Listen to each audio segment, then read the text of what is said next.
Arbitration is an alternative method of dispute resolution. Because it allows for more cost-effective resolution of disputes, arbitration is often used as an alternative to class actions, another mechanism for resolving low-dollar consumer disputes, which works by aggregating similar claims by many consumers under a single lawsuit. Consumer arbitration agreements typically require individualized procedures, with consumers waiving the right to participate in a class action. And as a result, some have suggested that arbitration agreements are anti-consumer.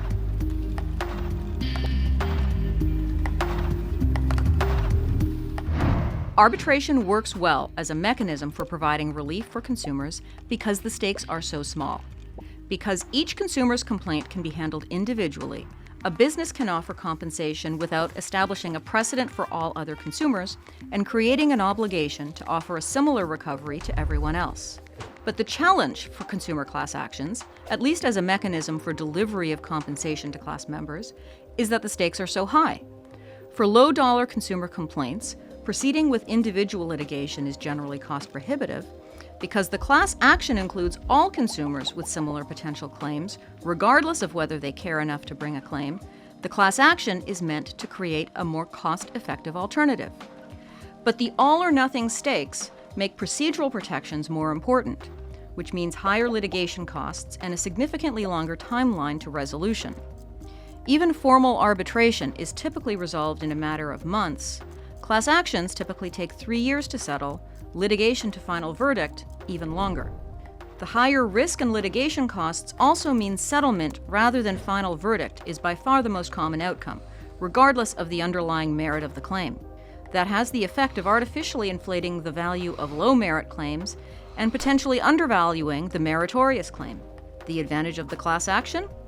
It's also that the stakes are so high.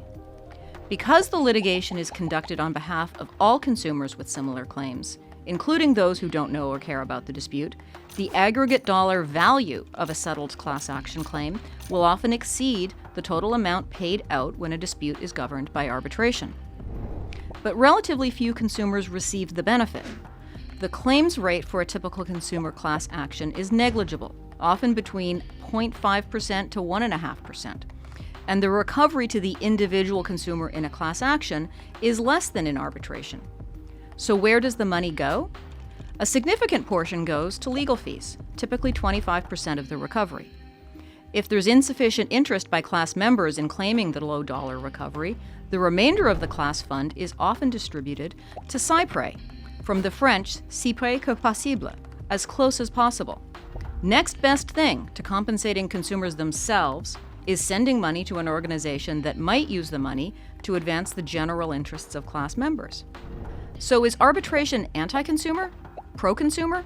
The answer may depend on what consumers value most in dispute resolution. Is our priority to regulate business behavior and deter bad practices? Or is it to provide consumers a cost and time-efficient mechanism to obtain compensation when they've suffered an injury?